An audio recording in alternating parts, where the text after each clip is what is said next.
بالله من شرور أنفسنا ومن سيئات أعمالنا من يهده الله فلا مضل له ومن يضلل فلا هادي له أشهد أن لا إله إلا الله وحده لا شريك له وأشهد أن محمدا عبده ورسوله أرسل رسوله بالهدى ودين الحق ليظهره على الدين كله ولو كره الكافرون أو ولو كره المشركون. Amma ba'du, assalamualaikum warahmatullahi wabarakatuh.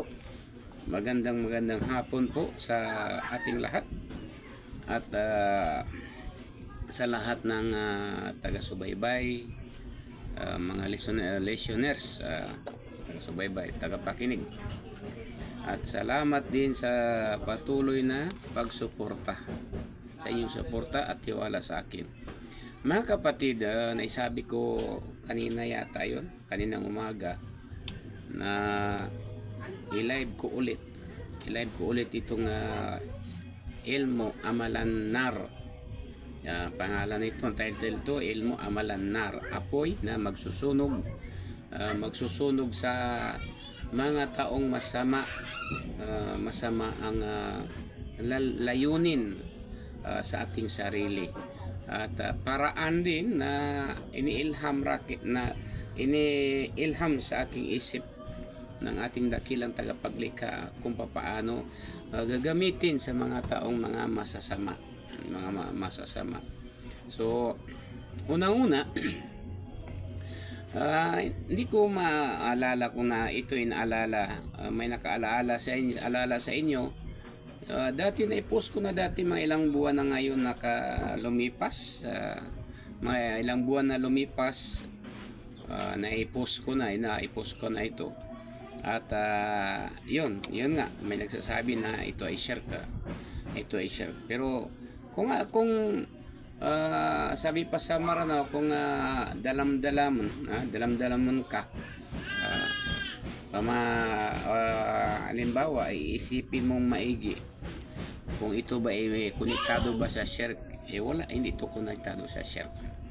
Ngayon lumabas ngayon na yung isa sa apat na elemento na sa ating sarili magagamit na ngayon sa pahintulot ng Allah SWT ay magagamit, mautusan mo na sa pahintulot ng Allah SWT. Kung ang tanong, paano mo magagamit? So yan ay huwag mo nang pasukan, huwag mo nang panghimasukan. Yan ay nasa Allah na yan. Ang sa atin lang ay dua lang sa atin ay ito, para lamang ito sa mga taong nananakit sa iyong damdamin. Hindi man lahat dito na tao ay tatamaan. Ang mga taong lang nananakit sa iyong damdamin, yun lang ang kaya nga lagi nating pinapaalala na huwag tawag doon, huwag mong paunahan yung mga taong walang ginagawa sa iyong buhay. Baka may siya, may tawag doon, may tinatago siya na mga panalangin, o kaya mga amalan, mga ilmo na pangdipinsa sa kanyang sarili. Lagot ka. Wala kang ibang ginagawa na ginagawan mo ng istorya kahit wala siyang ginagawa sa iyo. Yan ang kung sino man nakapanood kay Corina Sanchez, yung isang mangkukulam na babae na taga Siquijor, medyo bata-bata pa to, mga mahigit pa yata 40 edad. Ang dami nang napatay. Kaya sabi niya, ang payo niya sa mga karamihan, na huwag kayong mangbubuli. Huwag ninyong sisiraan ang kapwa niyo na walang ginagawa sa inyo. Kasi pag ginagawa ninyo ng masama ang kapwa niyo tao, lalo na pag ikaw ay Muslim, tapos Muslim din yung ginagawa mo ng masama, talagang lagot ka. Kasi ang propeta na nagpahiwatig na ittaqullah yata yun, da'watul mazlum. Katakutan ninyo ang dua ng mga taong nilapastangan, mga taong iyong ginazalim. Kasi ang iba ang pagkaintindi lang nila, pagkaintindi lang nila ang zalim yung pumapatay ng tao, nangagaw ng lupa, nangagaw ng pusto at iba pa. So Bayra Abdullah watching, assalamualaikum sa inyo dyan. Shout out dyan sa inyo sa Paranaque, La Huerta. Finding for the truth, ikalimut kau Allah guru, Allahumma amin, langon tanu din. Zainal Maruhum Maya, assalamualaikum, waalaikumsalam warahmatullahi. Shout out dyan sa inyo sa Sapad. So ganun mga kapatid, kailangan na iwas-iwas tayo sa mga taong binubuli natin, lalo na sa ginagawa nito na mismo nangagalan ng mga ulama, mga ustad, mga imam, mga ulama, tapos tumutulong ka sa ginagawa ng kapwa mo rin salapiya, tapos pinakalat yung ginagawain ng iyong mga kaori sa akida. Anong tawag doon? Hindi ba yun tawag doon na panggigiba na yun, mga ganun. So ngayon pinag-isa para magandang tingnan, dati na itagalog na natin direct kasi malapit na ang waktu asar. Dati natin na i-upload ito natin. Ito ang may-ari nito ay share tawag doon hello share ang may-ari dito. So ngayon binigyan ako ng ilham, sabi pa sa Maranao, tuga sa Bisaya, tuga.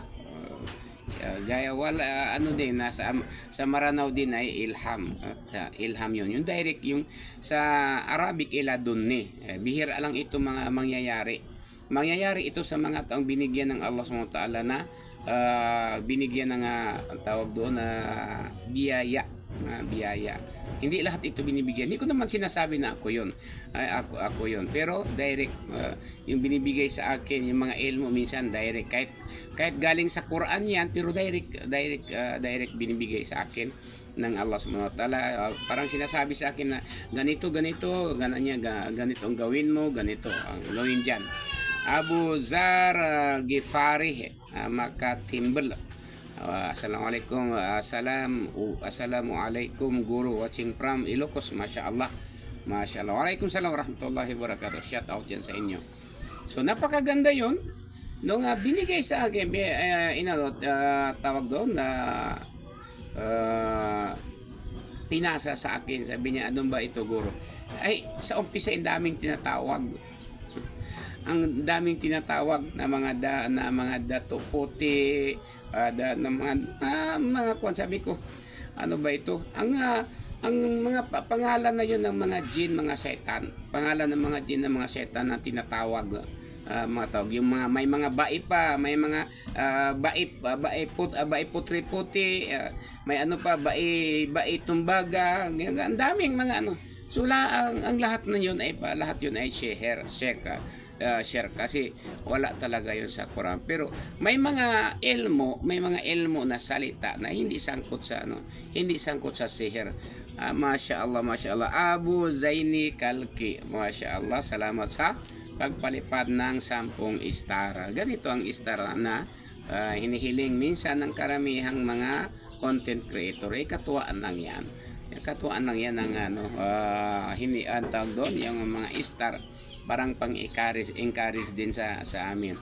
So ngayon, pag-isahin ko, napakaganda ang kombinasyon nito. Kasi unang-una, binasa mong ayat ng Allah Subhanahu wa Ta'ala. Bismillahi wallahu galibun ala amri. Allahu Akbar. Galibun ala amri, ito ay naikwento sa ibang mga nag-aamal sa sinaunang mga tao na ito ay dua daw ni Sayyidina Ali radhiyallahu an.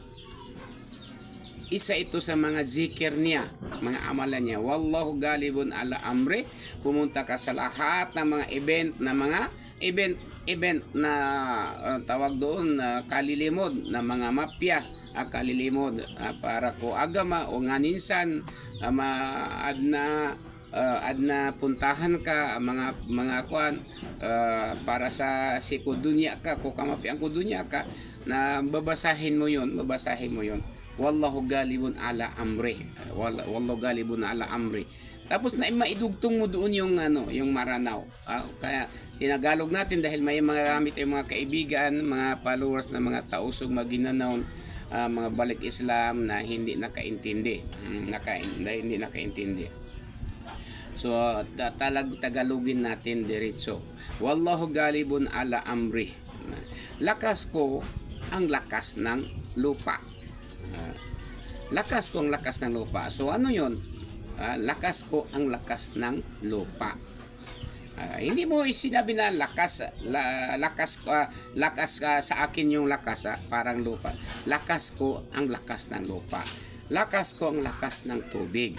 Lakas ko ang lakas ng apoy. So dito na tayo, papunta na tayo diyan. Lakas ko ang lakas ng hangin. Barakat la ilaha illallah Muhammad Rasulullah. So anong konektado doon sa shirk? Walang konektado doon sa shirk. Walang konektado sa shirk. Tapos Allahu Akbar, Allahu Akbar, Allahu Akbar. 3 beses.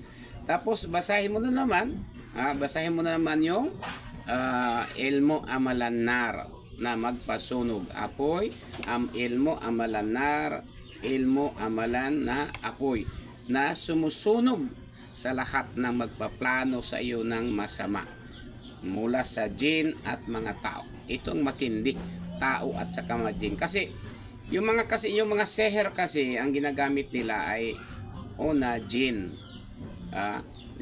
Yung tao, jin ang kaalyado niya, jin. Walang ang mga ahlu sihir, hindi yan makasira kung walang jin o kaya syaitan. Kaya dito ka ang tawag doon, magpakop-kop sa Allah subhanahu wa ta'ala. Basahin mo naman doon ng 3 times o 7 times. Sa akin ginagawa ko ngayon ay 21 times. Bismillah, bismillah, bismillah hanggang 21 times. Pagkatapos doon na Bismillahi ya narullah. Depende na sa iyo kung balik-balikan mo. Ya narullah, ya narullah, ya narullah, ya narullah. Palambutin mo. Tingnan mo, umiinit. Parang lumabas yung apoy. Parang ang tawag doon, umiinit yung sumisipot. Lumalabas yung init sa katawang naramdaman ko. Ya narullah. Ya narullah. Ito yung elemento na nasa atin na apoy. Kaya ngayon magagamit mo na. Sampahin tulot ng Allah. Hindi ito nakaugnay sa shirk. Dahil sinabi mo, hay apoy ng Allah. Sunugin mo. Parang nagagamit, inustusan mo na. Sa umpisa, sinabi mo na lakas mo ang lakas ng apoy. Paano yun? Dati hindi natin alam kung paano gagamitin. So ngayon, itinuturo sa atin ng Allah subhanahu wa ta'ala kung paano natin gagamitin ang apoy, na elementong apoy na andito sa atin. Andito sa atin. So ya narullah, hey apoy, o apoy ng Allah. Harrakatahum, sunugin mo. Liman.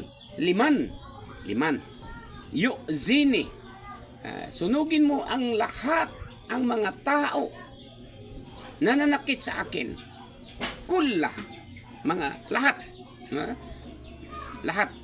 Lahat sila na mga taong nananakit sa akin mula sa mga jin at mga engkanto at mga tao, mga syaitan. Mga syaitan ay sunugin mo ya Allah. Sunugin mo ya Allah. Biiznillah sa iyong pahintulot. Ya Allah, buhay na buhay. Ya Allah, buhay magpakailanman at Zul Jalali wal Ikram, siya ang may-ari ng kapangyarihan. Ayan, napakaganda. So, paano yan maging konektado? Maging konektado yan sa shirk. Hindi ang konektado sa shirk. So, nailabas mo yan. Bali malayo pa, magpaplano pa lang yung mga tao sa iyo na sasaktan ka, sisiraan ka. Wala na, nauna na yung power, nauna na yung power ng apoy. Kasi parang inutusan mo yung apoy ng Allah na lahat ng mananakit sa iyo ay susunugin niya. Bigla na lang makaramdam yung mga taong na magplano sa'yo ng masama, bigla na lang makaramdam. Si Herman, idaan niya sa seher, idaan niya sa paninira, bigla na lang bigla na siya makaramdam ng init sa kanyang katawan na hindi niya maintindihan. Hindi niya maintindihan. Ngayon, kung may nanakit sa iyo, kaya nung ginijikir ko yan,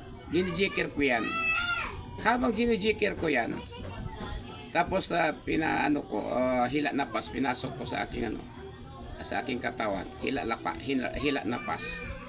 Pag hila napas ko, pag ko dito, pag tawag doon, pag buhos, pag taihop ko dito, iniyop pa kan sa paladlima kan na miya kasinga, natawa ko bigla. Parang sinabi sa akin na ganito yan gagawin. Ganito yung gagawin pag may nanakit sa iyo. Halimbawa, ito si Jomar Alibasa Abol, ato si Rick Villa, alias Sheikh Imam Qurtubi Al-Qusayri.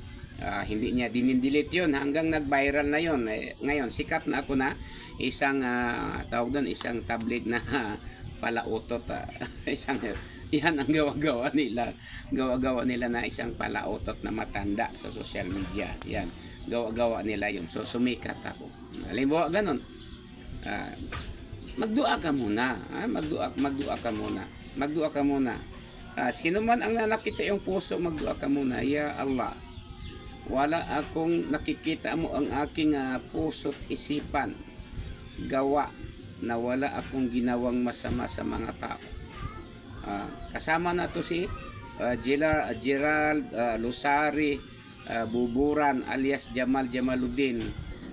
Kasama na rin dito si Abu Haytam, nakalimutan kong apelyido niya. Kung hindi dinilit ni Muhammad Ustad Muhammad Alim Muhammad bin Ahmad Al-Pilipini, kasama din dito, matatamaan yun. Kahit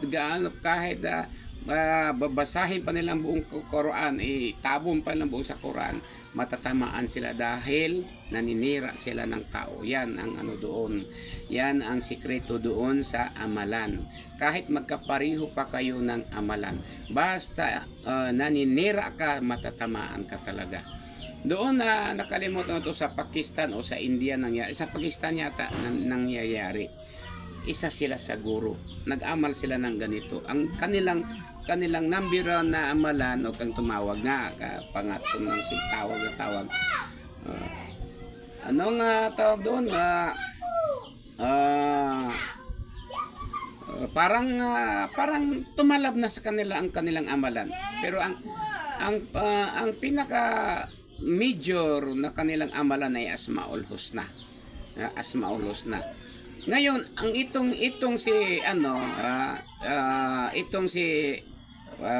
palagi natin pangalan na si Aladdin ay parang nagmamataas kasi nasubukan niya yung pag may pagalitan siya, may ikagagalit siya ng mga tao, magsulat lang siya, isulat niya yung pangalan, hindi ko lang babanggitin, isulat niya yung pangalan ng Allah, tapos pag nakatalikod, babatuhin niya ng papel, bigla na lang magsuka ng dugo ang binato niya ng papel, madala sa ospital, dead on spot, wala talaga. So ngayon, nakarami na siya kasi wala na siyang makipagtalo, tapos pag nasasaktan siya, ganun niya ang gagawin kasi nakarami na siyang tao na napatay niya sa pamagitan ng isang papel. So hinahanap ng mga tao, kasi pati mga tao natatakot na sa kanya. So naghanap yung mga tao kung sino kanyang mga kasamahan. So ngayon, natagpuan nila ito si na tahimik, magpakumbaba, hindi salitain. So kinukwento nila, tinanong nila kung kasama ba niya, kilala ba niya si Aladdin. Tapos sabi niya, kasamahan ko yan. Tapos bakit? Kasi nga ganito, nakailang taon na siya na kagalitan niya yung tao, ay bigla nang batuhin sa likod ng papel, patay. Patay yung isang lalaki. Matindi itong amalan na ito, patay. Tapos sabi niya, ganito ang gagawin niyo. Pag tumalikod siya, tapos yung papel na sinulatan niya, na binaton niya, tandaan niyo kung sino ang kagagalitan na naman niya, yung tawag doon, may pagtalo niya, sino nakipagtalunan niya, tapos nagagalit siya, tingnan ninyo yung gagawin niya. Pag may ibato siya sa likod, kukunin ninyo yung bato, yung papel na binato, kukunin, tapos ibato niyo rin sa likod niya. Ibato niyo. So yun nga nangyayari na yun. Binato, pero andon yung nagtuturo sa likod. Pag tamaan siya, bigla na lang siyang natumba. Paglingon niya, sabi niya, tinraidor mo ako. Sabi niya, hindi ako nagtraidor sa iyo. Ikaw ang nagtraidor sa sarili mo. Ginamit mo ang iyong kaalaman sa masama. Ganon ang mangyayari dito. Kahit ka pa alim, kahit ka pa doktor, kung tumulong ka sa pagpalaganap ng masama, kasinungalingan, matatamaan ka dito. Kaya matakot kayo.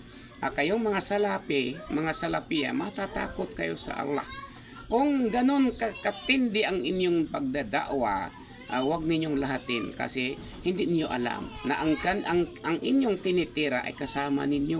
Pero magkakaiba lang kayo ng pamaraan.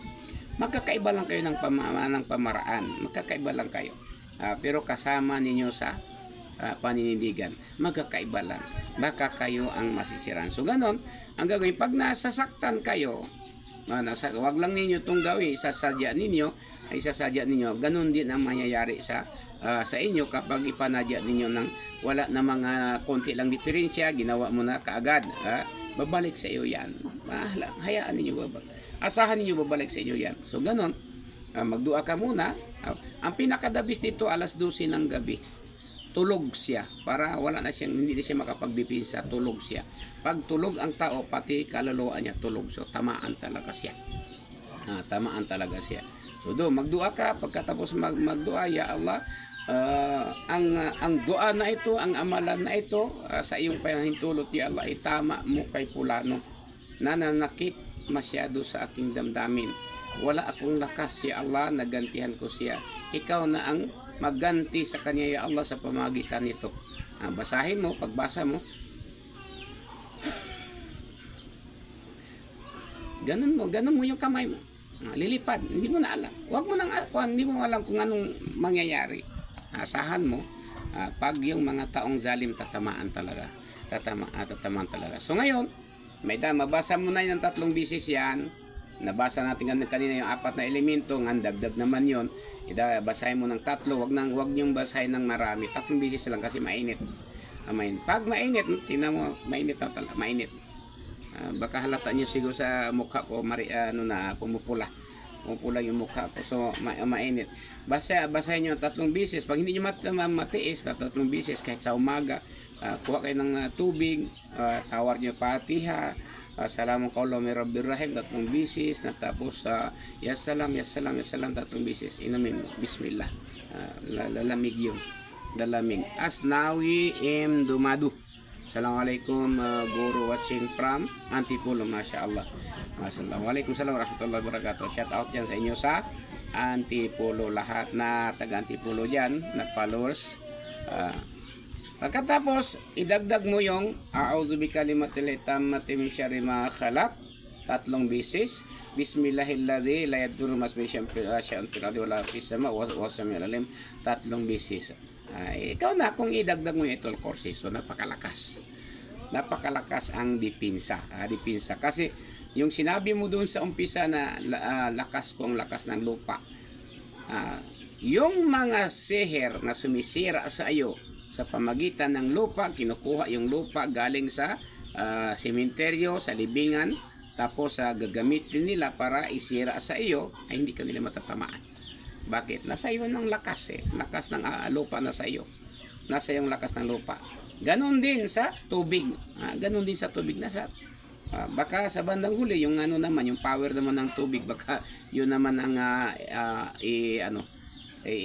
ituturo sa atin ng Allah Subhanahu wa Ta'ala, directly ituturo naman sa atin. So yan, nahilingin natin na lahat ng mga elemento, apat na elemento ay magagamit natin sa magandang paraan. So ngayon, isa na ang magagamit. Itong matindi. Matindi kasi susunugin niya ang mga kalaban mo. Kaya mag-ingat kayo dito at pangangalagaan niyo ito. Dapat dito sa akin lang ito, sa akin lang. Rakib, Kihano, Buga. Kahit hindi ka nagsasalam. Assalamualaikum warahmatullahi wabarakatuh. Shout out yan sa Saudi Arabia. Kaya kan tawag doon na pag yan binabasa mo, lahat ng mag-intention sa iyo, hindi pa dumating na sila nang masisira.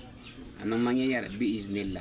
Pag mabasa mo yan, huwag mo nang isipin na ikaw ang may kapangyarihan. Hindi. La hawla wala quwwata illa billah. Ang Allah subhanahu wa ta'ala. Kasi isipin mo ikaw ay kasama mo ang Allah dahil ikaw ay sinisiraan. Ito para lang ito sa dipinsa.